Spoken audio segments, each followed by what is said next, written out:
آ کر عرض کی یا رسول اللہ صلی اللہ علیہ وآلہ وسلم سواری کا انتظام ہو چکا ہے۔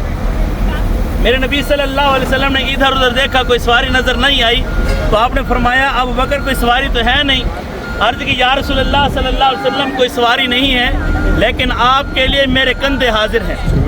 حضرت ابو بکر صدیق نے نبی پاک صلی اللہ علیہ وآلہ وسلم کو اپنے کندھوں پر بٹھا کر یہ سفر طے کیا۔ اس پہاڑ کی بلندی 5313 فٹ اس پہاڑ کی بلندی ہے۔ ذرا وہ وقت، وہ لمحہ، وہ گھڑی اپنے ذہنوں میں لائیے کہ کیسا وہ لمحہ ہوگا جب حضرت ابوبکر صدیق نے نبی پاک کو اپنے کندھوں پر بٹھا کر یہ سفر طے کیا ہوگا۔ جب اوپر پہنچے ہیں تو حضرت ابوبکر صدیق نے نبی پاک صلی اللہ علیہ وآلہ وسلم کو اپنے کندھوں سے نیچے اتارا اور عرض کی یا رسول اللہ صلی اللہ علیہ وسلم آپ ذرا یہاں پر ٹھہر جائیے، میں اندر سے غار کی صفائی کر لوں۔ ابوبکر صدیق گئے، جا کر دیکھا جگہ جگہ پر سوراخ بنے ہوئے تھے، اپنا امامہ شریف اتارا، اس کے چھوٹے چھوٹے ٹکڑے کیے اور تمام سوراخوں کو بند کر دیا۔ ایک سوراخ باقی بچا، وہاں پر اپنی ایڑی کو رکھا، اس کو بھی بند کر کے آواز دی یا رسول اللہ صلی اللہ علیہ وسلم تشریف لے آئیں۔ نبی پاک صلی اللہ علیہ وسلم آئے، آ کر غار کا معائنہ کیا اور ابوبکر صدیق کے زانوں پر سر رکھ کر آرام فرمانے لگے۔ کچھ ہی دیر کے بعد ابوبکر صدیق نے محسوس کیا کہ جس سوراخ کے اوپر ایڑی رکھی ہوئی تھی اندر سے گدگدی محسوس ہوئی۔ ابوبکر صدیق نے محسوس کیا کہ اندر کوئی جانور ہے، ہو سکتا ہے کوئی زہریلا جانور ہو، اگر میں ایڑی کو ہٹاؤں یہ نہ ہو کہ ہمارے نبی صلی اللہ علیہ وسلم کو تکلیف پہنچائے۔ تو حضرت ابوبکر صدیق نے اس سوراخ کو مزید زور سے بند کر دیا۔ جب آڑ نہ ہٹی، اندر جو جانور تھا اس نے آڑ کو ہٹانے کی کوشش کی، جب آڑ نہ ہٹی تو اس نے اپنا کام ڈسنا شروع کر دیا۔ حضرت ابوبکر صدیق کی جسم میں زہر اثر کر گیا، زہر پھیل گیا، تو حضرت ابوبکر صدیق کی آنکھوں سے آنسو نکلے جو نبی پاک صلی اللہ علیہ وسلم کے رخسار پر گرے۔ آپ بیدار ہوئے۔ یہ بات یاد رکھیے گا کہ انبیاء کرام کی صرف آنکھیں سوتی تھیں، ان کے دل نہیں سوتے تھے۔ جو ہی آنسو گرے تو حضرت نبی پاک صلی اللہ علیہ وسلم بیدار ہوئے۔ آپ نے پوچھا ما یبکی کہ یا ابا بکر، اے ابو بکر کیوں رو رہے ہو، کیا وجہ ہے؟ مکہ چھوڑنے کا غم ہے یا بال بچے چھوڑنے کا غم ہے؟ عرض کی یا رسول اللہ نہ مکہ چھوڑنے کا غم ہے نہ بال بچے چھوڑنے کا غم ہے، اس سوراخ کے اندر کوئی جانور جو مجھے بار بار ڈس رہا ہے۔ میرے نبی نے فرمایا ابو بکر اپنی ایڑی کو ہٹاؤ۔ جب ایڑی کو ہٹایا گیا تو اندر سے ایک سانپ نکلا۔ نبی پاک صلی اللہ علیہ وآلہ وسلم نے پوچھا کہ تو یہاں پر کیا کر رہا ہے؟ تو سانپ کو اللہ تبارک و تعالیٰ نے زبان دی، سانپ گویا ہوا، کہنے لگا یا رسول اللہ صلی اللہ علیہ وسلم جیسے ابو بکر آپ کا عاشق ہے میں بھی آپ کا عاشق ہوں، آپ کا دیدار کرنا چاہتا تھا۔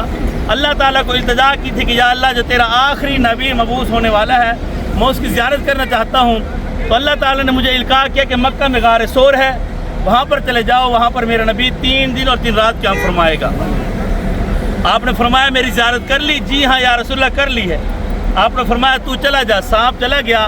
اس کے بعد نبی پاک صلی اللہ علیہ وسلم نے ابوبکر صدیق کو فرمایا ابو بکر اپنی ایڑی کو میرے قریب کرو۔ جب ایڑی کو قریب کیا تو نبی پاک صلی اللہ علیہ وآلہ وسلم نے اپنا لعاب دہن ابوبکر کی ایڑی پر لگایا۔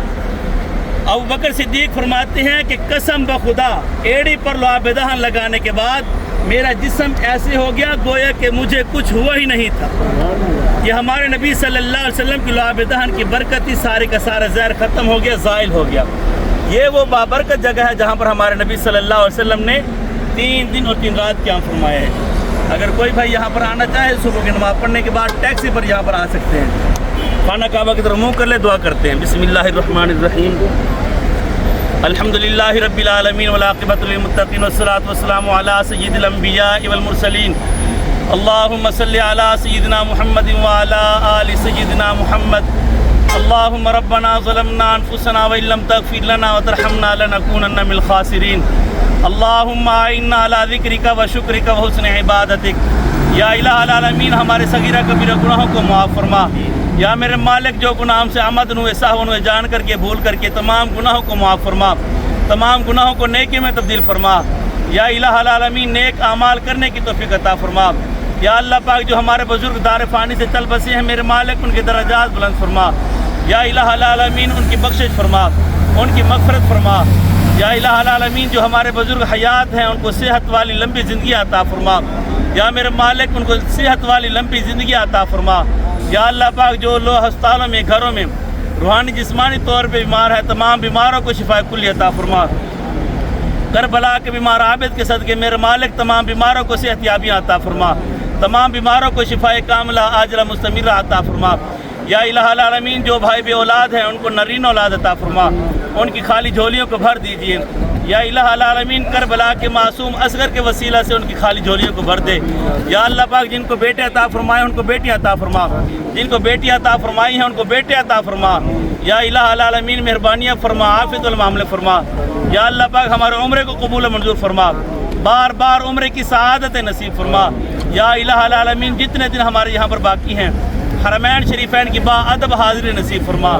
یا اللہ پاک ہماری دعا کو قبول و منظور فرما لے۔ یا اللہ پاک ہمارے اس سفر کو بخیر و عافیت یا اللہ اپنے بارگاہ میں قبول و منظور فرما لے۔ یا الہ العالمین ہماری خالی جھولیوں کو بھر دے۔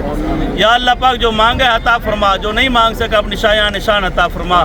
الہی بحق بنی فاطمہ کہ بر قول ایمان کنی خاتمہ، اگر دعوت امرد کنی ور قبول، منو دست دامان آل رسول۔ وصلی اللہ تعالی علی خیر خلقہ محمد وآلہ واصحابہ واہل بیتہ اجمعین برحمتک یا ارحم الراحمین۔